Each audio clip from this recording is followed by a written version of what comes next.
When the great Scottish poet and novelist Sir Walter Scott waxed lyrical about the nation of his birth in the Lay of the Last Minstrel, he presented an image of Scotland full of power and majesty. O Caledonia, stern and wild, meet nurse for a poetic child. Land of brown heath and shaggy wood, land of the mountain and the flood. Land of my sires, what mortal hand can e'er untie the filial band that knits me to thy rugged strand?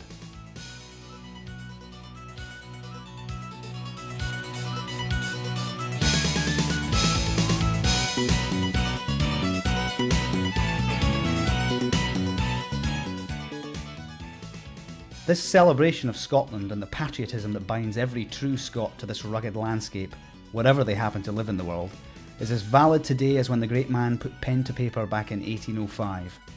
There's a passion to being a Scot, and although today the international perception of the country is ornately decorated with tartan and an over-exuberant helping of shortbread, there's much more to the many great Scottish traditions than might at first meet the eye of the thousands of visitors who travel north of the border year in, year out. Ask anyone to name you 10 things connected with Scotland, and always, amongst the haggis and the Loch Ness Monster, you'll hear the word whisky, uttered with a distinctive and reverent licking of the lips. The golden liquid synonymous with the absolute best of Scottish tradition has been created from the very same brown heath and flood that forged Sir Walter Scott's poetic child. Stern and wild is, in point of fact, a very fine description of the national drink of this rugged country, and without doubt, whisky is one of those rare concoctions that you have to understand before you can truly appreciate and love it.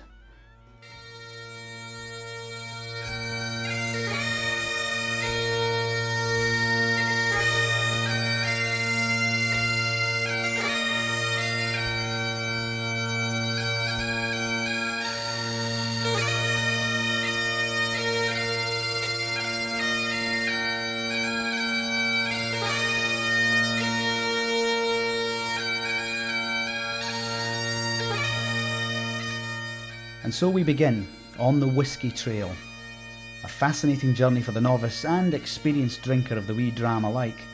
And although an hour is far too short a time to do justice to this wonderful subject, by the end of our tour you will at least have a thorough ongoing knowledge of Scotch whisky and a measure or two of insider tips from the major distilleries still in operation today to heighten your appreciation.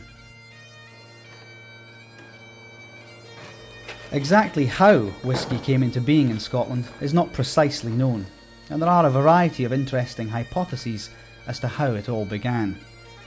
Some believe that monks from Ireland, intent on bringing Christianity to the wild Scots, also brought with them the recipe for the distillation of alcohol, a process widely practiced in Ireland since ancient times. However, it wasn't only the Irish that knew about a fine drop of the hard stuff. The Arabs had also worked out the alchemy required to turn innocuous ingredients into aqua vitae, the water of life. There are those that believe soldiers returning from the Crusades brought back these mysterious Arabian secrets and applied the principles to good old Scots barley. Equally, it could have been a cacophony of all this gleaned information, all thrown quite literally into the melting pot, along with reboiled porridge accidentally distilling away on an old peat fire. The term aqua vitae makes its first appearance in the Scottish history books in 1494, where there is an entry of malt being sold to one Friar John Corr to make the spirit. But the term whisky actually appears rather later, being derived from the Gaelic for water of life, Usqua Bay. In 1618, accounts of the funeral and wake of a Highland chieftain mentions Usqua as being served, and from this point onwards, Scotch whisky was produced in earnest. 17th century whisky making was a dangerous business, even though the actual procedure was straightforward enough. A sack of barley was soaked for a day or two in the running waters of a convenient burn before drying out for 10 days or so at room temperature, followed by the introduction of a smoky peat fire. The simple addition of water and yeast, which was then passed twice through a pot still, made for a remarkably potent mixture. Unfortunately, testing the whisky without today's modern equipment could be rather hit and miss, as the first and last parts of any given distillation were undrinkable, and in the case of the foreshots, extremely poisonous. Ascertaining the strength of the whisky called for an interesting experiment whereby gunpowder was added to the mixture. It took a brave man to set said concoction alight, but if it exploded, you knew you'd gone too far, and the whisky, to say the least, would be a wee bit too strong. It was also at this point in history that the eternal scourge of whisky taxation made its first very unwelcome appearance. Matters deteriorated rapidly with the Scottish and English Union of the Parliaments in the early 18th century, when English revenue officers were allowed to cross the border to sniff out illegal Scotch whisky production. Now, as any history book will tell you, the English were none too popular with the independent-minded Scots, and officious Sassenachs travelling north to tell them to cease their distillation was met with the utmost resistance. In fact, it became a point of principle to increase illicit whisky production to strike a blow against the English, and never was an act of defiant rebellion so greatly enjoyed by the people of Scotland.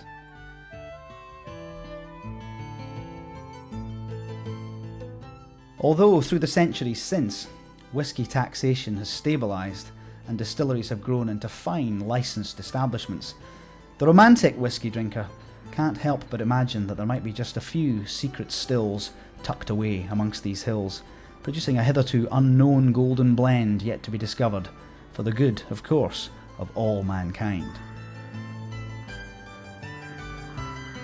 But whimsy aside, whisky production in Scotland today is big business, and if you walk into any bar or liquor store, you'll see a whole array of evocatively named Scotch whiskies to tempt your palate. For most people, their first taste of Scotch whisky will be a blended variety, and in truth, this can be a very good place to start. This process developed throughout the latter half of the 19th century for a number of reasons, but primarily the stronger flavour of the single malts, which we'll look at in more detail a little later, did not suit the taste buds of the growing export market. For the English, and partakers considerably further afield, the blending of both malt and grain whiskies allowed a far more widely acceptable result to be attained. Grain whisky is produced predominantly in the Scottish lowlands and matures more quickly than its fellow Highland malts. Incidentally, all whisky worthy of the name Scotch has to have matured for a minimum of 3 years, with grain whisky then perfectly suitable for consumption, whereas in practice malt whiskies are left to mature for at least 8 and often up to 15 or more years. Most of the well-known blended whiskies are produced by companies who own both malt and grain distilleries. One of the best-loved examples is Johnnie Walker, which is smooth in character with sweet and dry high notes in both maltiness and peatiness. Johnnie Walker himself was a licensed grocer from Kilmarnock who started blending in the 1820s, with his grandsons creating black and red label blends in the early 20th century. Along with Bell's, Haig and the famous Grouse, to mention but a few, blended Scotch whisky is greatly enjoyed all over the world and is by no means to be considered as a poor relation. A good Scotch whisky blender is a rare and talented individual with a highly developed sense of smell, as scent is used rather than taste to create the perfect balance. On average, blenders will mix up to 50 different whiskies in any one brand, but there's one of the J&B blends that actually uses a grand total of 116 malts and 12 grain whiskies, which certainly explains why the task requires such a great level of skill, and as consistency is absolutely vital, the nose of an expert whisky blender is a highly prized commodity within the modern day Scotch whisky industry.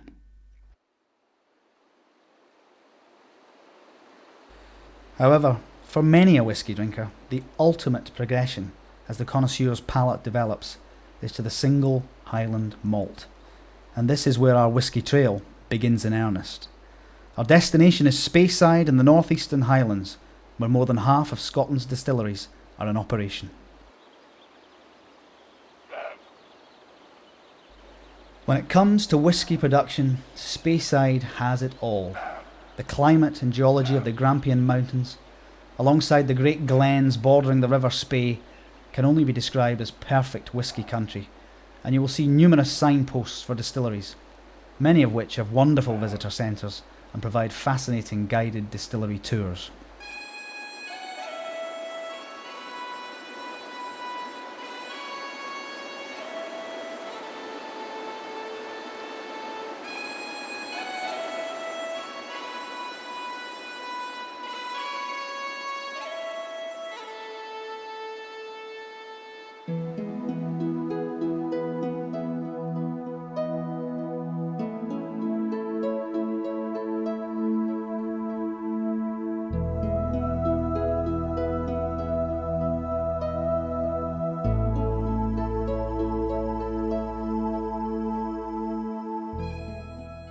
This is Glenfiddich Distillery, and although it's one of the largest distilleries you'll get to visit, it's still a family business.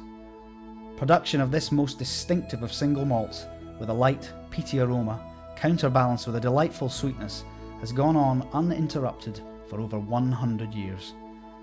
A single malt simply means that the whisky is the product of just one distillery, but various proof strengths and ages of spirit will be mixed together to ensure a consistent end product. If you're a relative novice to whisky drinking and are only just starting to sample malt whisky, Glenfiddich is a great introduction.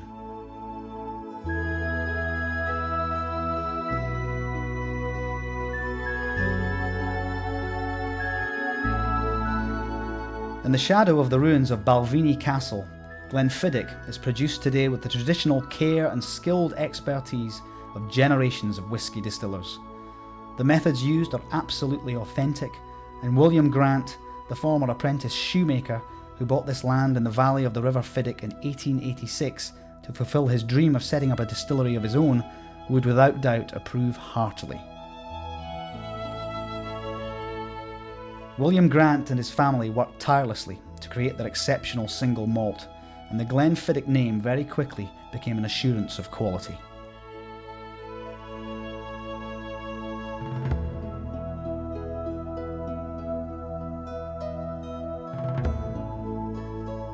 Crystal clear water from the Robbie Dhu Springs, the finest Scots barley, pure Highland air, and unusually small stills all contributed to make William Grant's Glenfiddich a unique and much loved single malt.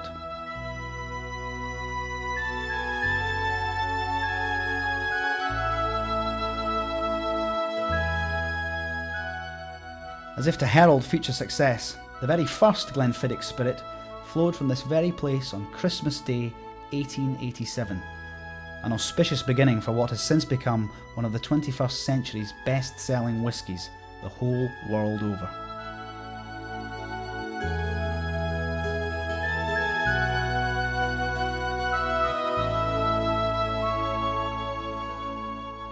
This really is the perfect opportunity to take a look in close-up at how Scotch malt whisky is made. It will vary between distilleries, and Glenfiddich has specific ways of doing things, but these are the basic principles.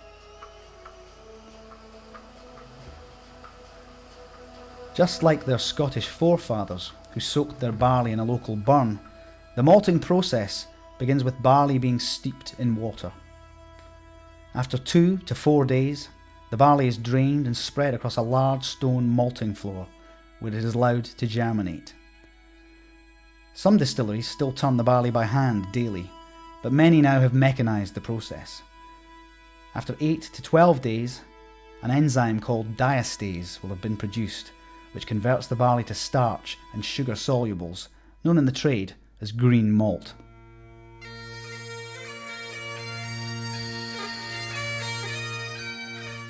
At this point, germination needs to be halted, and this is done by drying in a malt kiln. These pagoda-shaped towers are a common sight along Speyside, and with their oriental-style chimneys they look very exotic indeed.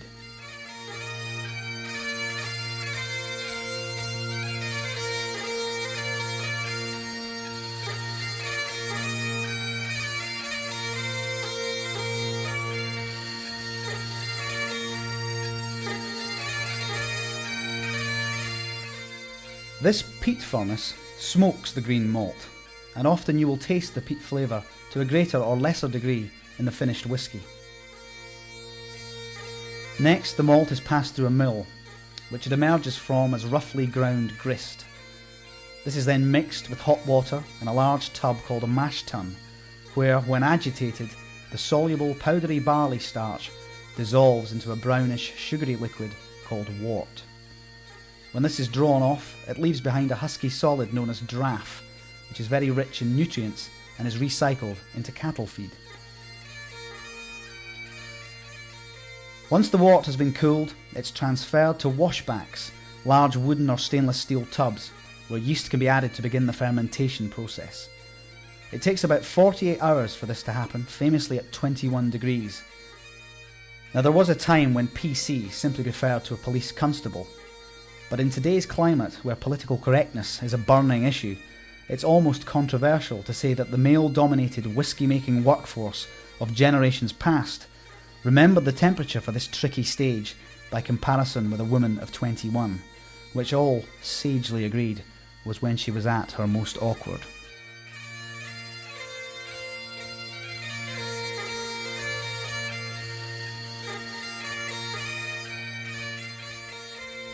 The resulting fermented liquid has a strength of about 7 degrees of alcohol and is unceremoniously named wash. And this is when the serious business of distillation begins.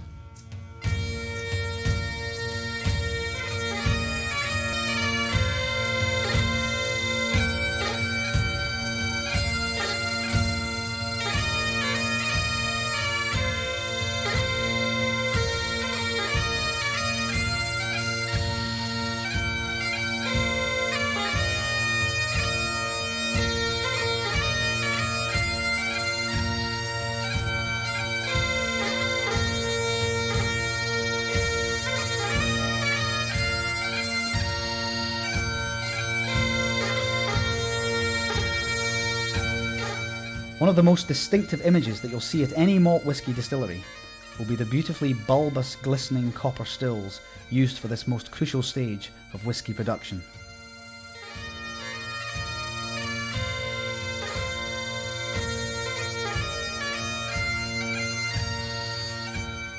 Little has changed with these great magical cauldrons in 200 years, and they are always made by hand, hammered out by highly skilled coppersmiths. You may ask, why copper in a modern world? Why not clinically spotless stainless steel?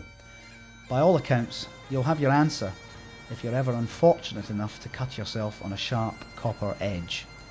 The healing process will be in excess of a week faster than if it had been stainless steel, proving just how microscopically clean copper is. Also, copper is renowned for making the best possible cooking pots and pans because of its unrivaled heat conduction properties. And considering that these stills have to temper heats ranging anything between 600 and 700 degrees centigrade, it's undoubtedly a very appropriate choice of material.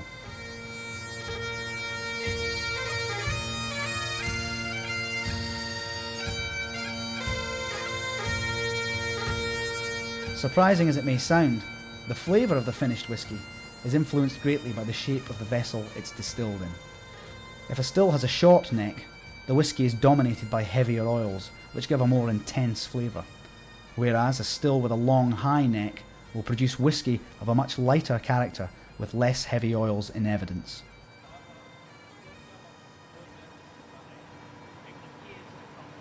Here's the science bit. Alcohol boils at a lower temperature than water, which means therefore that it evaporates before the water does. Thus the wash is boiled so that the alcohol level rises to roughly 23 degrees in the vapour, which then condenses in a cooling plant of traditionally coiled pipes in cold water. This piece of equipment has always been referred to as the worm, and even though some of the newer, more technologically advanced versions have no coiled pipes whatsoever, to the whisky makers of Scotland, it's still a worm.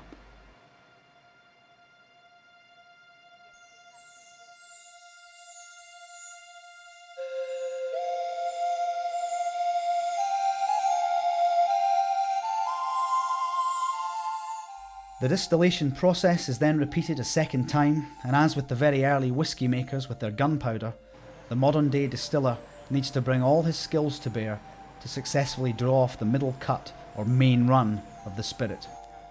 Although you'll see various gauges to aid this critical judgment, it still takes an experienced eye to call the shots. The foreshots are as poisonous as they ever were, and the aftershots are equally as undrinkable as in ancient times. However, recycling is certainly possible, and nothing is ever wasted, as anything unfit for consumption is simply fed back into the wash for redistillation.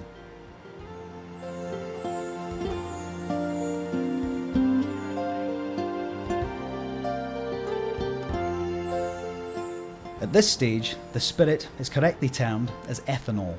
It's not yet become whisky, and it's perfectly clear in colour. The alcohol content is also way higher than it should be, and so it's mixed with water in a whisky vat to make things a little more manageable. Finally, the potent concoction will be transferred to oak casks, some of which will have previously contained sherry, depending on the distillery, to mature for at least 3 years, allowing the whisky to mellow and to take on the rich golden colouring that we all know and love.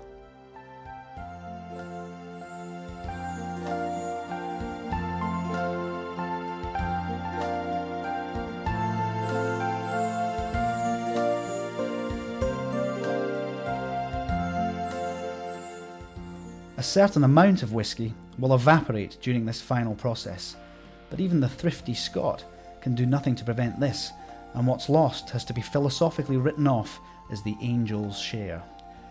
At Glenfiddich, there's also an opportunity to see the whisky being bottled, as this is one of the few distilleries to bottle on site.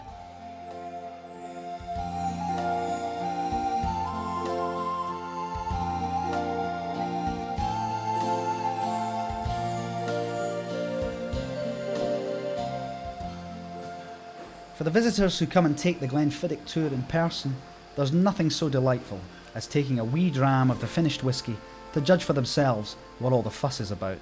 But fear not, Glenfiddich is readily available everywhere, and it's well worth the investment. You won't be disappointed.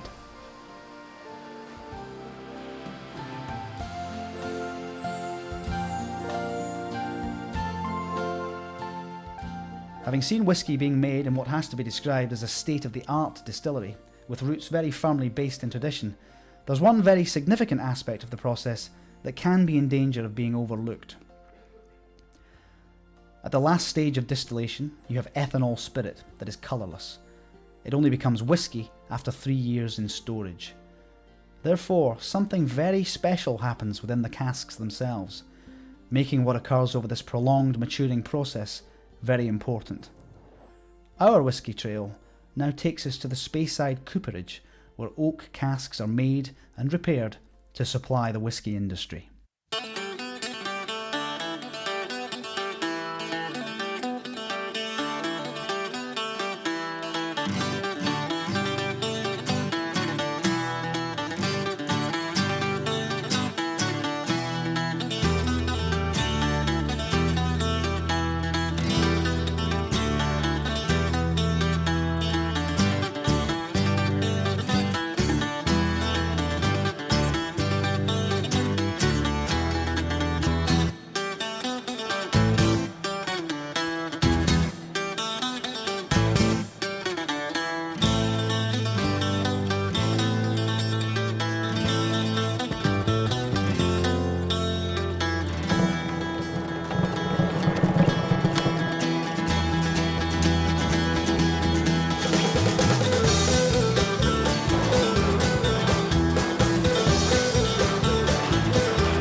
The word cooperage actually dates back to the Roman era, the Latin for cask being cupel, and the term for the man making it, cuparius. Little has changed in 2,000 years in the way that the casks are made, and if you look at the tools of the trade being used here, it wouldn't take much to believe that they'd been unearthed at some archaeological dig. It has to be oak. Only oak will impart the flavours required to give the whisky its distinctive character. For Scotch whisky production today, 97% of the oak used comes from North America. It's a light variety that is a favourite for its elegance and delicate flavouring for specialist malts.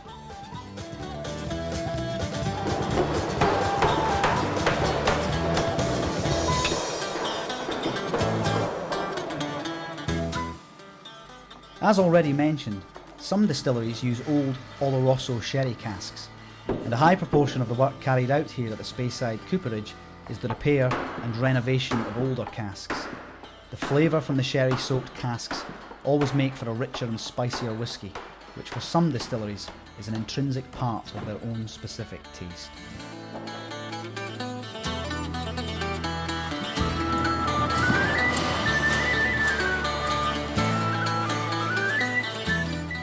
The parts of the cask, such as staves and hoops, should never be referred to as being fitted together. A true cask is raised up, and whether new or old, it needs to be fired. Not only will recycled casks be completely sterilised by this process, also the wonderful flavours of the wood will be completely restored to their former glories.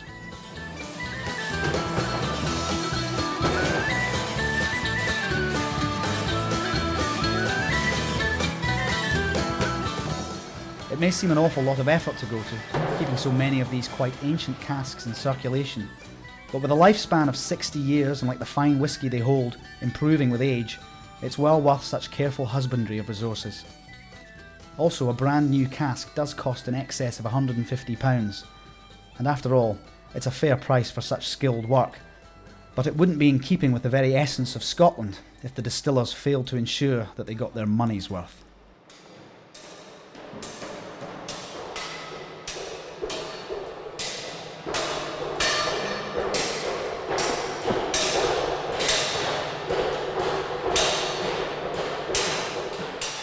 Waste, as you have seen, is just not an option in the production of Scotch whisky. And even when these casks are beyond repair or complete sections have to be replaced, there's a huge demand for the discarded wood. Whisky is not the only treasure to come from Speyside. You don't have to look very far along the lovely riverbanks in season to find fly fishermen on an eternal quest for salmon. And of course, smoked salmon is a worldwide delicacy. So it'll come as no surprise that there are plenty of smokehouses in the area to make the most of Speyside's natural bounty. What you smoke the salmon with is absolutely key to the finished flavour, so what could be better than whisky-steeped wood shavings to cure your fish with? No small wonder that old casks are so highly prized.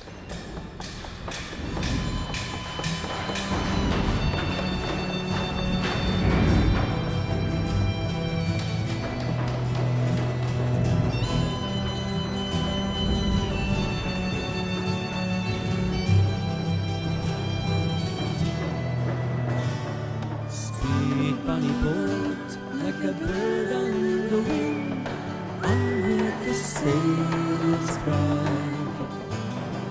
Carry the lad that's born to be king, over the sea to sky. Loud the winds howl, loud the waves roar, thunderclaps rend the air. Baffled our foes, stand by the shore, follow. Now, as you're travelling through Speyside, considering the many wonderful varieties of Highland malt on offer, it would be very remiss not to consider, at least momentarily, the landscape of this fascinating region of the British Isles from a more sober perspective. But fear not, whisky is never far away, as our next destination will prove. Travelling a little further south of the Glenfiddich distillery and the Speyside Cooperage, all the Scottish guidebooks will make mention of Tomintoul, one of the highest villages in the Highlands at 1,124 feet. In summer, it's a veritable tourist attraction, but today, in the winter chill, the main road through the village seems to wind away into the distance, stretching seemingly to nowhere. Regiments of the British Army were responsible for the construction of a fair proportion of the roads, which date back to the mid-18th century. The Hanoverian King George II and his court in London had the shock of their lives when Charles Edward Stuart, he of Over the Sea to Sky fame, better known as Bonnie Prince Charlie, raised enough support to have the crowns of both England and Scotland quite literally within his grasp. The fact that he was one of the few people who failed to realise this resulted in an ill-advised retreat and the death of his cause and his loyal Scottish followers on the bloody battlefield of Culloden. It was a narrow escape, and the court of King George dealt harshly with the Scottish nation as a whole. The playing of bagpipes was banned, clan chiefs were stripped of their authority, the wearing of tartan, sporting of kilts, and the owning of weapons were all forbidden, and the penalty was death. What's more, a major road building campaign was instigated in the Highlands, working on the theory that if you wanted to subjugate the Scots, you had at least to be able to get to them, which was no easy task in this terrain. Despite being a direct result of the 1745 Jacobite rebellion debacle led by the Bonnie Prince, the roads served another fiendish purpose. The English customs men, on the lookout for illegal Scotch whisky stills, could rub salt into the already considerable Scottish wounds.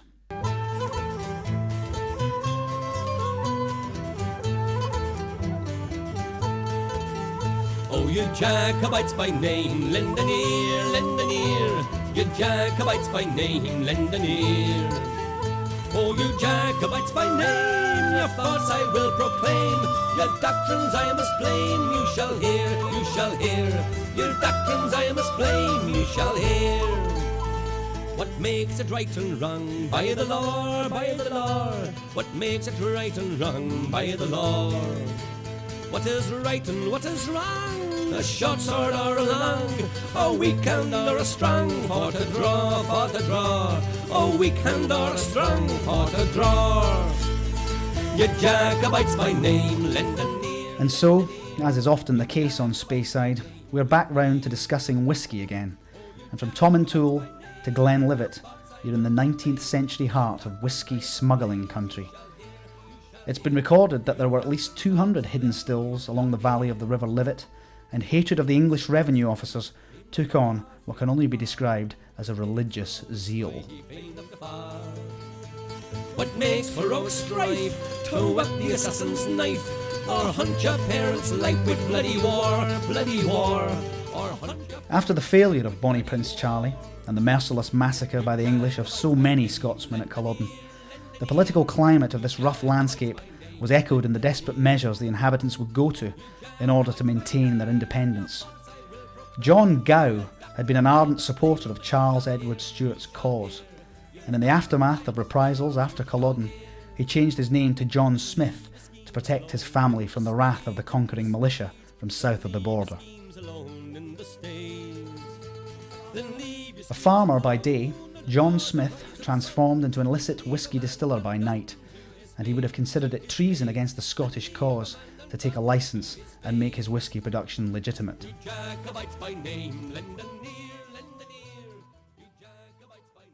However, his grandson, George Smith, was one of the first distillers to commit this heretic deed under the Reforming Licence Act of 1823. Smith was encouraged to do so by his landlord, the penniless but landloaded Duke of Gordon, who saw the financial benefits of a legal export market. The Duke was in fact responsible for laying out the village of Tomintoul as we've seen it today, way back in 1779. George Smith was a brave man, selling his legal Glenlivet whisky far and wide, but the neighbouring still owners viewed him as a turncoat, a traitor to his Scottish heritage. For the rest of his life, Smith is reported to have carried 2 pistols with him wherever he went for protection. This is Minmore House, the property that George Smith built next to his Glenlivet distillery, evidently keen to be on hand in case of any trouble. Not only was George Smith's life always under threat, his livelihood was also attacked at every possible opportunity. Glenlivet quickly became very successful, and even King George IV, a later Hanoverian with a keen taste for wine, women and song, stated a preference for Glenlivet whisky, and every still owner in the district tried to get in on the act. Glenlivet brands sprang up in abundance, and George Smith had to take his case to law, fighting to become the rightful owner of the name Glenlivet. This is why, when you see the whisky of George Smith's company today, it's always prefixed as the Glenlivet. Livet, as in the river that gives its much fought-over name to this delightful whisky, actually means smooth-flowing one, and nothing could describe a wee dram of the Glenlivet better. This is a subtly balanced malt, offering a delicate bouquet with traces of both fruit and floral notes. The balance between medium sweetness and smooth dryness makes this a whisky that a novice would certainly enjoy, though at 43%, it is a wonderful stronger option to encourage the developing palate. Also, as mentioned earlier, the Glenlivet could technically be labelled single malt Scotch whisky, after just 3 years storage in the cask, but this distillery insists on a full 12 years for maturity to be reached, and some examples wait 21 years before bottling is even contemplated. Hey Johnny Cope, are you walking yet? Or are your drums beating yet? If you were a walking, then I would wait to gang to the coals in the morning. Cope sent a challenge frae Dunbar, saying, Charlie, meet me and you dare. And all knew the art of war if you gang with me in the morning. When Charlie looked the letter upon, he drew his sword, the scabbard from. Come follow me, my merry men, and we'll meet Johnny Cope in the morning. Up now, Johnny, be as good as your word. Come, let us try both fire and sword, and do nae flee like a frightened bird that's chased frae its nest in the morning. When Johnny Cope, he heard of this, he thought it wouldn't be amiss to have a horse in readiness to flee away in the morning. Hey Johnny Cope, are you walking yet, or are your drums beating yet? If you were a walking, then I would wait to gang to the coals in the morning. Pray now, Johnny, get up and run, for the Highland bagpipes make a din. It's better to sleep in the hailskin, for it will be a bloody morning. When Johnny Cope to Dunbar came, they sneered at him, where's all your men? The devil confound me to my ken, I left them away in the morning. Up now, John, you were not late to come with the news of your own defeat, and leave your men in such a strait so early in the morning. In faith, quoth Johnny, you got such flags from their claymores and the filibegs. If I face them again, they'll break my legs, so I bid you all good morning. The next distillery on the whisky trail is Glenfarclas, another example of a family concern that was started by J and G Grant in 1865 at the foot of the magnificent Ben Runes. However, although the name's the same, the Grants of Glenfarclas were not related to William Grant, the founding father of Glenfiddich.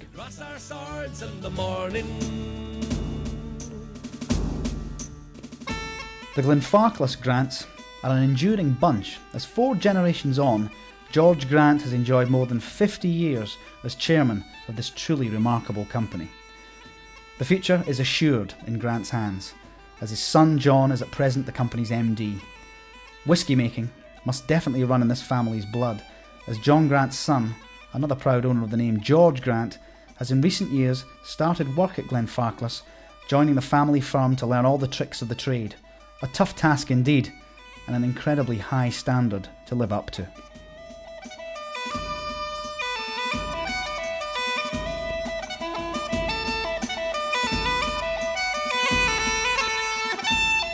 Despite its isolated location, in excess of 60,000 visitors a year flock to Glenfarclas, and the quality of the facilities for those who appreciate fine whisky and wish to improve their knowledge of the subject are really excellent.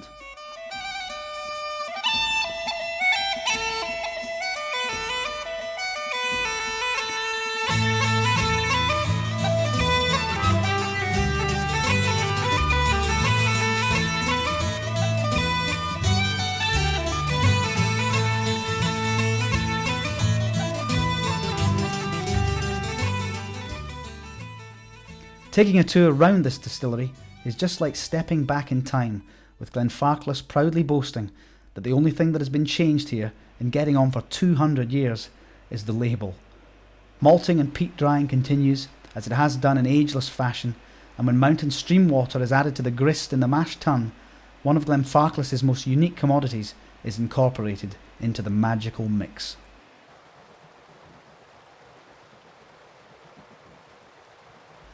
Anyone who comes to Speyside and naively suggests that water is just water will soon be re-educated as to the extra special properties of the pure Highland spring water used here. As you've already seen, Ben Runes is pretty spectacular at 2,759 feet, and the crystal clear spring water flowing from high up on these slopes is often supplemented by melting snows. With traces of heather, peat, and granite infusing the water supply, the flavour is distinctive, and the ancient art of whisky distillation at Glenfarclas benefits greatly from this strategic natural resource. Incidentally, Glenfarclas means Valley of the Green Grassland, and it's appropriate that references to this all-important location is so fundamentally an integral part of this characterful whisky.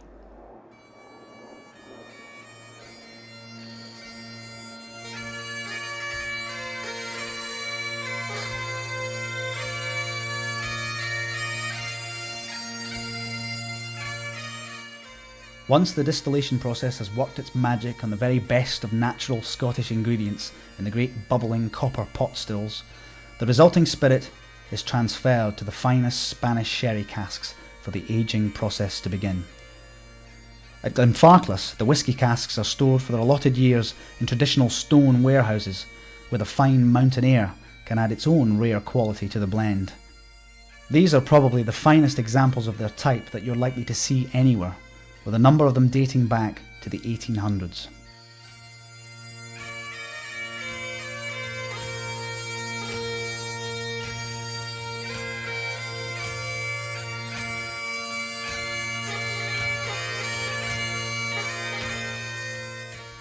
Now, many of the distilleries produce whiskies that don't actually declare an age, whereas others have brands of various ages on offer. Glenfarclas has one of the widest age ranges available, and what's more, there are different strengths to choose from as well. From the 40% whisky that's typical of the majority of Highland malts, right through to an amazing 60% that is an absolute delight for the serious whisky drinker. Generally, Glenfarclas is acknowledged as one of the classic malts, with a rich sherry bouquet, a well-rounded fruity body, and a delicious mellow character. But do keep your eyes open on your travels for Glenfarclas 105. Cask strength at 60% proof. It has a deep, peaty flavour, fine, rich golden colour, and all the smoothness and dryness that you'd expect of a whisky of this quality. Okay, so this isn't one for the novice whisky drinker, but it's nice to know what you're working towards in developing a more sophisticated palate. And this single malt is most definitely to be savoured. If you're just starting out, pop this whisky down on your must-try list of precious treasures to look forward to in the not-too-distant future.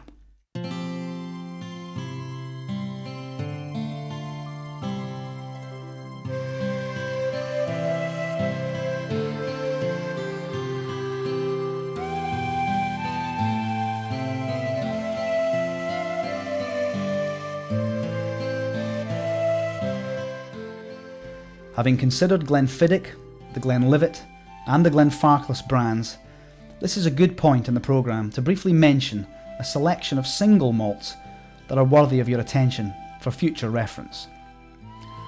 Cragganmore is as romantically named a whisky as you'll ever find.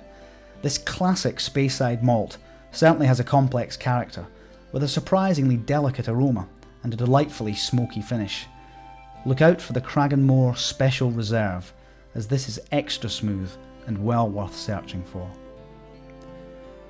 Sticking with the Speyside malts, the Macallan distillery produces whisky that is matured in sweet sherry casks. Needless to say, the finished malts have a rich, sherried aroma, but they also have a surprising hint of peachiness. This is a very mellow Scotch whisky both smooth and elegant, and very popular.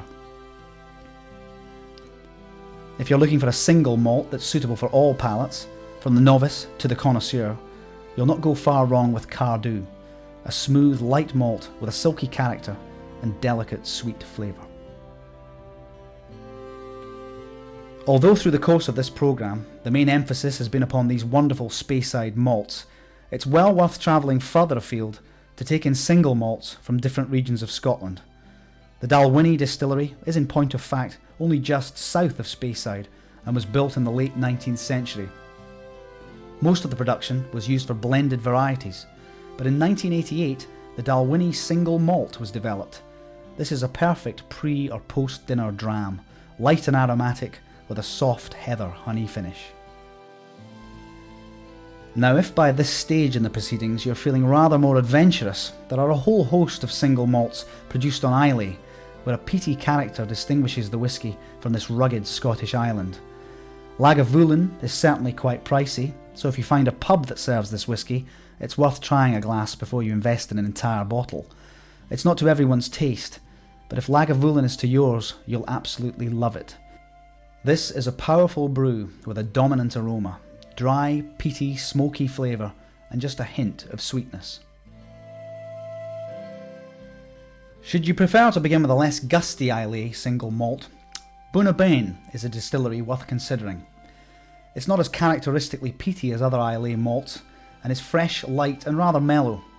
This whisky is a soft, smooth flavour, and is perhaps an altogether gentler introduction to Islay malts. Also, there are those that would recommend Talisker, the only malt whisky to be produced on the Isle of Skye, as a perfect halfway house between Highland and Islay malts. It's certainly full-bodied, with plenty of rich, peaty flavour, but it also has elements of the malty, fruity sweetness more in keeping with the Speyside malts that have been featured on this particular whisky trail.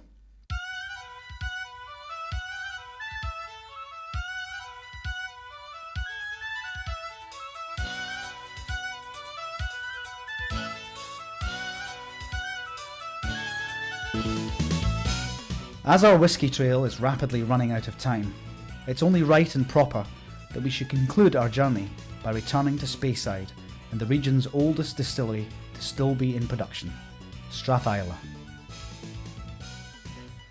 Founded in 1786, records show that heather ale was made here by local clerics in the early 13th century, where a plentiful supply of barley and pure local spring water from a holy well made brewing very convenient. This was undoubtedly why the Milton Distillery, as Strathisla was first known, chose this ideal location in the 18th century.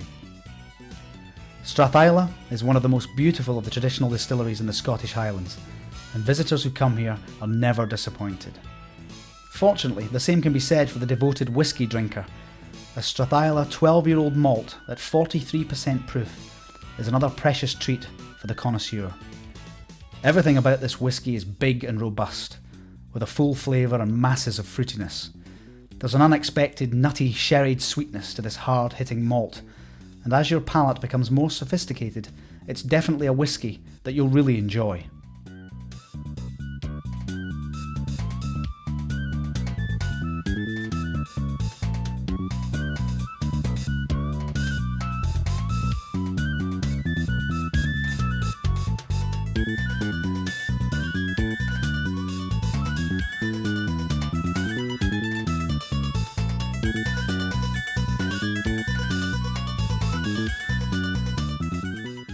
And now, we really have run out of time. And if you're ever lucky enough to find yourself on Speyside, you'll soon realise that we've in fact only just begun on the many wonderful distilleries and whisky brands that grace this truly lovely region. However, if you just give the whiskies mentioned in this programme a try, you'll experience a wide range of flavours that will certainly help you to decide which of the single malts are likely to please you most. It's important too to remember that Speyside is not the only place where you can find great Scotch whisky. There are plenty of Scottish islands that produce single malts of their own distinctive characters, and there's a wealth of fascinating exploration to be undertaken to search them all out once you've mastered the basics. But be warned, appreciating Scotch whisky involves a lifetime of effort, and once you've started, there's no going back. Tough as it may sound, the whisky drinker has years of warming wee drams to take, and pleasures unbounded to fill hours of relaxation, because as this whisky trail has shown, we really are talking about the water of life. So here's to your very good health, and as they say in Scotland, Slange na ba.